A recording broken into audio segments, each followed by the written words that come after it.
Começa agora um programa que traz tudo sobre o livro mais lido em todos os tempos. Apresentamos O Som do Livro.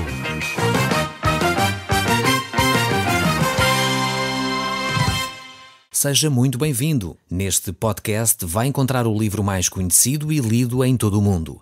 Vamos levá-lo numa viagem pela história da humanidade. Este é um audiolivro para si, para a sua família e sociedade em geral. Contextualização e comentários de Paulo Chaveiro.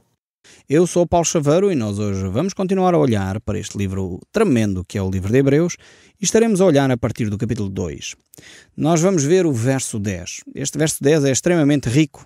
Ele tem muita coisa para nos ensinar. Vejamos então, desde já, Hebreus 2, verso 10. Diz assim: porque convinha que aquele por cuja causa e por quem todas as coisas existem, conduzindo muitos filhos à glória, aperfeiçoasse por meio do sofrimento o autor da salvação deles. Então temos aqui um texto bastante rico. Eu tentei ler de uma forma pausada para nós podermos analisá-lo e, no fundo, este texto aqui mostra o propósito de Deus, é de facto levar muitos dos seus filhos à glória, a este relacionamento com Deus. Esta ideia de glória é então não só, majestade, não é só luz, não é só brilho, é de facto um relacionamento. Estamos a falar de uma relação com Deus. Deus quer levá-lo a si e a mim numa caminhada com Deus para nós conhecermos melhor quem Deus é. No fundo, traduzindo isto por outras palavras, é isto. O desejo do coração de Deus é que nós o conheçamos. Este é o propósito de Deus. Nós, nesta caminhada com Deus, e nós encontramos isso em toda a Escritura, desde o Gênesis ao Apocalipse, nós vemos que o propósito de Deus é dar-se a conhecer e a levar o homem ao conhecimento de quem Deus é. E quando nós caminhamos nesse processo de conhecer Deus, de vivermos mais próximos da vontade de Deus, então é como se estivéssemos de facto a ser conduzidos a essa glória, a experimentar essa proximidade com Deus, a vivermos aqui realmente esse momento de comunhão com o Pai. E nós temos aqui esta ideia também noutros capítulos do livro de Hebreus, esta mesma ideia do relacionamento, do ser conduzidos à glória, do procurar, Deus procurar levar o homem à salvação, um encontro com Cristo. Nós encontramos isso em Atos 3, em 2 Pedro, no próprio livro de Hebreus 12. Nós vamos ver de facto que Deus se preocupa desde o princípio ao fim com a salvação do homem. Ele é o autor da nossa fé. Ele é aquele que planeou o projeto para que nós pudéssemos ter um relacionamento com Ele.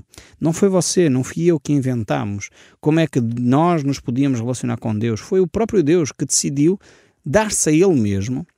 Alguns de nós, quando não compreendemos a relação entre Deus Pai, Deus Filho e Deus Espírito Santo, poderemos pensar, bem, Deus Filho foi injustiçado, coitado. Veio, sofreu, morreu na cruz e o Pai, Deus Pai, foi assim meio malandro. Eu sei que estou a pôr aqui umas palavras duras, mas é que alguns de nós, se calhar, pensamos lá no nosso íntimo, não temos a coragem de verbalizar. Mas, na realidade, Deus Pai, Filho e Espírito Santo estavam unidos neste propósito. Quer dizer, o Filho não foi surpreendido por um plano que o Pai tinha que ele não sabia, de forma alguma. Não, o Filho sabia que era necessário padecer, que a única forma para que os pecados de você, os meus e de toda a humanidade fossem pagos era morrendo naquela cruz, para que a justiça de Deus Pai, Deus Filho e Espírito Santo fosse completa.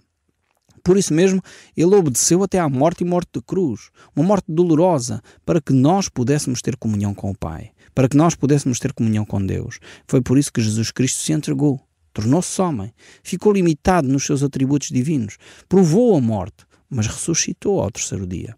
Jesus não é só um exemplo, Jesus não é só um grande profeta, Jesus não é um mártir, Jesus é o próprio Deus que planeou a salvação e Ele decidiu na eternidade que o caminho seria este, para que você e eu pudéssemos ter comunhão com o Pai. Ele ofereceu tudo, inclusive ofereceu-se a si mesmo. Ele deu-se até derramar o seu sangue, Ele deu-se até sofrer na carne os seus pecados e os meus.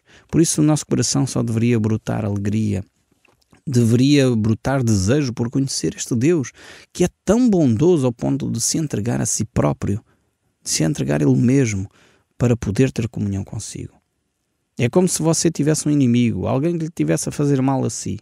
E você, em vez de ir lá e pôr essa pessoa em tribunal, e talvez até essa pessoa, enfim, seria certamente condenada, você dizia, ok, foi condenado, teria que pagar 10 anos de cadeia, mas eu vou para a cadeia por ele. Esta é a minha decisão. Ele prejudicou-me a mim, roubou a minha casa, roubou o meu carro, maltratou a minha família, mas eu condeno-me, eu aceito a pena dele no lugar dele. Foi o que Deus fez por si e por mim. Deus tinha decretado uma sentença, porque o salário do pecado é a morte.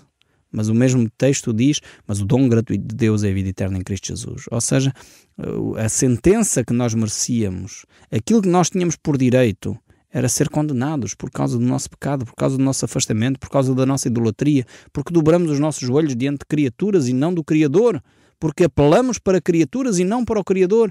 Talvez você estava a pensar, mas como é que eu fiz isso? Quando é que eu fiz isso? Eu quero dizer de uma forma simples. A Bíblia diz para nós não orarmos a nenhum ser humano. E você pergunta, já orou, já fez orações a São Pedro, a Nossa Senhora de Fátima, a Maria, a José, a outro ser qualquer dos discípulos, a São Francisco, a outro ser qualquer? Então você está a fazer orações à criatura e não ao Criador. Mas você pode me dizer, mas Paulo, espera lá, foram pessoas fantásticas. Eu não digo o contrário. É óbvio que foram pessoas fantásticas ao ponto de seguirem a Cristo. Quase todas essas pessoas que nós consideramos hoje santos, que foram canonizadas pela Igreja Católica, foram pessoas tremendas, exemplos de vida fantásticos. Eram pessoas que seguiam fielmente a Jesus. Agora, nós não podemos deificar, idolatrar essas pessoas. Elas continuam a ser pessoas. E o texto bíblico continua a ser verdade, que Jesus Cristo é o único que merece toda a adoração, toda a glória. É o único a quem nós devemos dirigir os nossos pensamentos, as nossas orações, devemos dirigi-las ao Pai, como diz Jesus Cristo, nos ensina no Evangelho, em nome do Filho. Esta é a única pessoa que realmente morreu por nós, foi o Filho. Não morreu Pedro, apesar de ter sido crucificado, segundo diz a tradição, de cabeça para baixo, porque não queria ser crucificado como o Senhor, ele não morreu pelos seus pecados. Foi crucificado, mas não morreu pelos seus pecados. O único que morreu pelos seus pecados foi Jesus Cristo. E é por isso que nós podemos ter acesso ao Pai, entrar com confiança, como diz aqui o livro de Hebreus, mais à frente nós iremos ver isso, entrar com confiança no trono, no lugar santo dos santos, nesse lugar de comunhão com o Pai. E é aí que nós podemos desfrutar da comunhão com Deus. Ele é o autor e o consumador da nossa fé. Ele é o autor e o consumador da nossa salvação. Foi Ele que planeou, e nós vimos isso aqui neste verso 10. Mas continuando, o verso 11 aqui do capítulo 2 diz: pois tanto o que santifica como os que são santificados, todos vêm de um só. Por isso é que Ele não se envergonha de lhes chamar irmãos. Aqui a ideia de santificação não é só a ideia de ficarmos mais bonzinhos. Precisa ser dito isto, clarificar um pouco esta ideia aqui. Aqui não é só ficar mais bonzinhos, trata-se também de uma posição que nós somos colocados quando Cristo Jesus toma a nossa vida, quando nós confessamos o nosso pecado e entregamos a nossa vida nas mãos de Deus. É um trabalho que Deus começa a operar no nosso ser, que tem a ver também com transformação de caráter, sem dúvida, tem a ver com transformação de ações, de comportamentos, sem dúvida, mas tem a ver essencialmente com uma mudança de natureza. É por isso que Jesus Cristo no Evangelho de João, no capítulo 3, diz que aquele que é nascido do Espírito é Espírito, o que é nascido da carne é carne. Ou seja, nós não podemos simplesmente ser bonzinhos e dizer que somos filhos de Deus, assim é preciso uma transformação da natureza. E isso só ocorre quando Deus realmente nos aceita, quando nós confessamos o nosso pecado que cometemos contra Deus e deixamos que o Espírito Santo venha purificar-nos de toda a imundícia. É por isso que há uma transformação da natureza. E aqui o autor do livro de Hebreus nos alerta para este aspecto. A nossa santificação é produzida, é dirigida, é tratada pelo próprio Deus. E por isso ele não se envergonha de lhes chamar irmãos, ou seja, tem a ver também com esta identificação, com esta relação. Jesus Cristo disse aos seus discípulos a certa altura que já não mais lhes chamaria servos, mas amigos. E é tremendo. Você já imaginou ser considerado amigo de Deus? Algumas pessoas ficam muito orgulhosas porque têm amigos que são figuras públicas. Se calhar são amigos do Primeiro-Ministro, são amigos do Presidente da República, são amigos do Secretário de Estado, ou do Presidente da Câmara. E isso dá-lhes ali uns certos favores, enfim, têm alguns favores. Agora você já imaginou o que é ser irmão de Deus, irmão e amigo de Deus? Deus trata-nos dessa maneira, mas não desprezemos. Ele não deixa de ser Deus, não deixa de ser quem é. Simplesmente Ele dá-nos esse acesso, essa possibilidade de termos um relacionamento familiar, próximo, não mais um relacionamento de temor, não mais um relacionamento de medo, mas um relacionamento de amor. E este relacionamento que Deus quer estabelecer consigo. E o verso 12 ainda prossegue: meus irmãos, declararei o teu nome, cantar-te-ei louvores no meio da congregação. Cristo não tem vergonha de se identificar consigo. A minha pergunta é: você tem vergonha de se identificar com Cristo? Cristo não tem vergonha de se identificar consigo. Mas se calhar alguns de nós, quando somos confrontados, dizemos: eu não vou à igreja. Eu nem leio a Bíblia. Nem ouço o programa O Som do Livro, que horror. Cristo não tem vergonha de se identificar consigo. Ele até lhe chama irmão assim. Chama amigo. A pergunta é: você tem vergonha de se identificar com Cristo?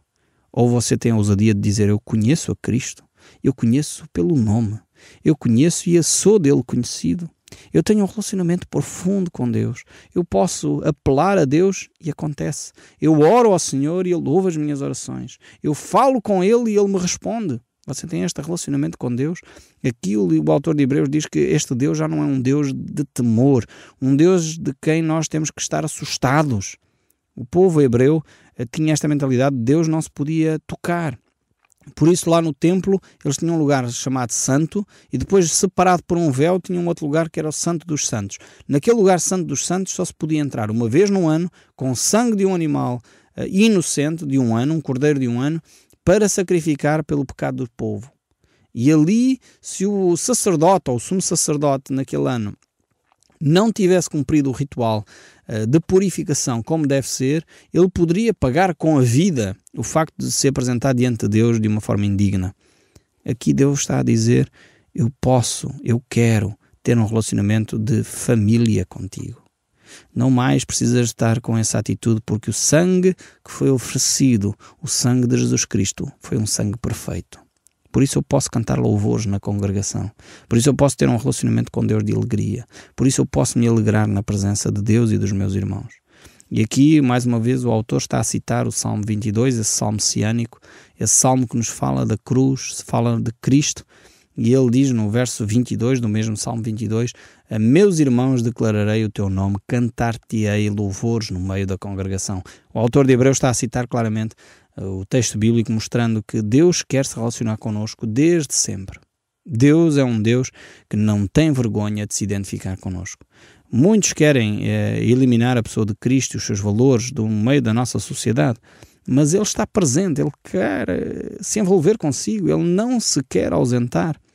É por isso que nós podemos ver no Evangelho de João, no capítulo 20, verso 17, respondeu-lhe Jesus: não me detenhas, porque ainda não subi para o Pai, mas vai ter com os meus irmãos e diz-lhes: subo para meu Pai e vosso Pai, para meu Deus e vosso Deus. Mais uma vez aqui Jesus Cristo mostra que Ele quer manter uma filiação, uma relação íntima conosco. Por isso Ele trata com os discípulos desta maneira. Saltando aqui para o verso 14 do capítulo 2 do livro de Hebreus, o texto ainda diz: visto, pois, que os filhos têm participação comum da carne e do sangue destes, também Ele igualmente participou, para que, por sua morte, destruísse aquele que tem o poder da morte, a saber, o diabo. Então temos aqui um texto que enfatiza fortemente a humanidade de Cristo. Ele nasceu como um bebê em Belém, ficou vulnerável, ficou dependente da sua mãe, ficou de alguma forma à mercê dos elementos da natureza, ao ponto do próprio Herodes, percebendo isso, queria logo matar a pessoa de Jesus Cristo à nascença. Ele ficou vulnerável, mas ele não deixou de ser quem ele era. Nunca deixou de ser o Deus Todo-Poderoso. E ele realmente aqui, ele se fez dessa forma vulnerável para poder destruir o poder e a morte e Satanás. Ele veio para destruir as obras do inimigo. Jesus Cristo não veio para fazer mal a si ou a mim. Antes, pelo contrário, Ele veio para nos salvar das garras de Satanás. Ele veio para nos libertar e nos dar paz, nos dar vida e vida em abundância. Ele veio para destruir as obras de Satanás. Mas compete-nos a nós optar, decidir seguir a Cristo ou não. Se nós não fizermos nada, estamos perdidos. O que é preciso fazer para estar perdido? A resposta é simples. Não precisamos fazer nada para estar perdidos. É como aquela história daquele senhor que vinha num rio e adormeceu no seu barco, só que aquele rio a certa altura tinha uns rápidos, e aqueles rápidos iam dar uma grande queda de água. E ele acordou e ele pensou, o que é que eu preciso fazer para ser salvo? Exatamente, é normalmente assim que nós temos que pensar. O que é que eu preciso fazer para ser salvo? Porque se eu não fizer nada, estou perdido. Na nossa vida é exatamente a mesma coisa. Muitas vezes nós adormecemos na nossa vida e quando acordamos a nossa vida está num turbilhão louco e se nós não fizermos nada ela vai se destruir. Precisamos de fazer alguma coisa para alterar esse tipo de situação e a única coisa possível para nós fazermos é voltarmos para aquele que tem a solução. Voltarmos para aquele que tem a boia de salvação. Aquele que nos pode estender a mão, que está na margem ou na ponte e nos pode dar a mão para nos tirar desses rápidos que vão nos conduzir à destruição. Então, se você se sente nesse turbilhão da vida, se você se sente que a sua vida está a ser conduzida para o caos, estica a mão a Cristo que pode salvar a sua vida. Ele é o único que lhe pode dar a esperança. Ele é o único que lhe pode dar a salvação. Porque é Ele que veio para destruir as obras de Satanás. E o verso 15 ainda nos diz, e livrar-se todo que, pelo pavor da morte, estavam sujeitos à escravidão por toda a vida. Vemos que muitos de nós pensamos que somos livres. Ainda esta semana estava a falar com um casal e ele a certa altura dizia que quando estava a viver debaixo das dependências, ele pensava, numa primeira fase, se lhe oferecessem ajuda, ele dizia, mas coitados destas pessoas, elas vivem tão mal, como é que eu era capaz de viver sem tomar estas drogas? Estas drogas só me fazem bem, só me dão um estímulo, animam-me, põem-me para cima. Isto numa primeira fase. Depois percebeu, mais tarde, tristemente, que aquelas drogas o estavam a escravizar e a certa altura ele usava a expressão, quando ia injetar a droga era como colocar o diabo no corpo. Sentia que era como introduzir o diabo no corpo. E estava escravizado, vivia para aquilo. Muitas vezes nós temos esta atitude, não tomamos drogas, talvez, não nos alcoolizamos, mas pensamos que temos o controle da nossa vida. Pensamos que somos livres. Eu faço o que eu quero.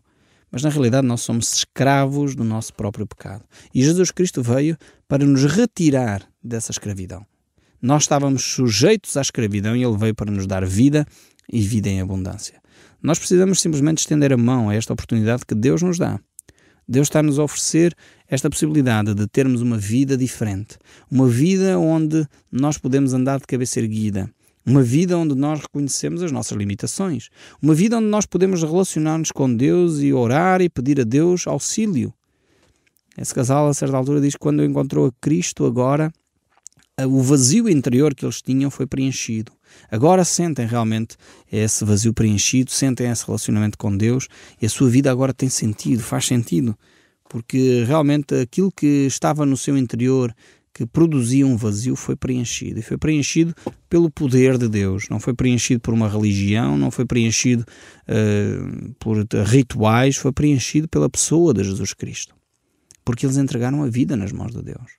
E vale a pena vivermos desta forma. Jesus Cristo veio para nos libertar. É por isso que a certa altura ele diz, conhecereis a verdade e a verdade vos libertará. Quando nós pensamos que somos livres, mas só ao conhecermos a verdade é que realmente podemos experimentar essa liberdade. Cristo quer nos libertar da escravidão que nós estamos. Cristo quer nos libertar da escravidão do pecado. Ele quer nos dar uma nova oportunidade. Ele quer dizer para a nossa vida que há outras soluções. Ele quer dizer que nós não temos que ficar nesta confusão, nessa depressão, neste sentimento de autodestruição. Não, podemos. E Ele tem a resposta para a nossa vida. Então talvez chegou o ponto de você dizer, Senhor, eu cheguei ao fim. Cheguei ao fundo do poço. Eu entrego os pontos. Eu não tenho mais nada para fazer. Eu reconheço a minha limitação. Eu reconheço o meu pecado. Eu abandono, de facto, este meu pecado, esta minha atitude de querer controlar a minha vida e entrego-me nas tuas mãos. Entrego a minha vontade e a minha vida aos teus cuidados, para tu fazeres o que tu achas. Eu quero seguir a tua orientação. Quero ler a Bíblia para conhecer melhor a tua vontade e fazer mais aquilo que é o teu desejo para a minha vida.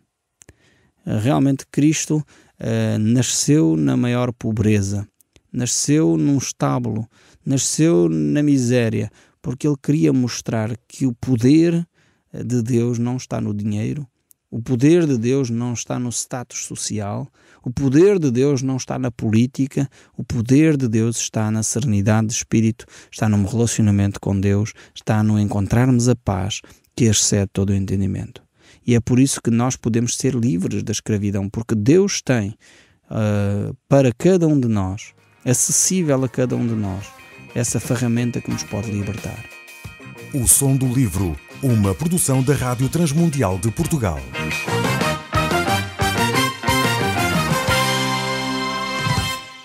RTM. Conhece todos os nossos programas em rtmportugal.org. Uma produção da Rádio Transmundial de Portugal.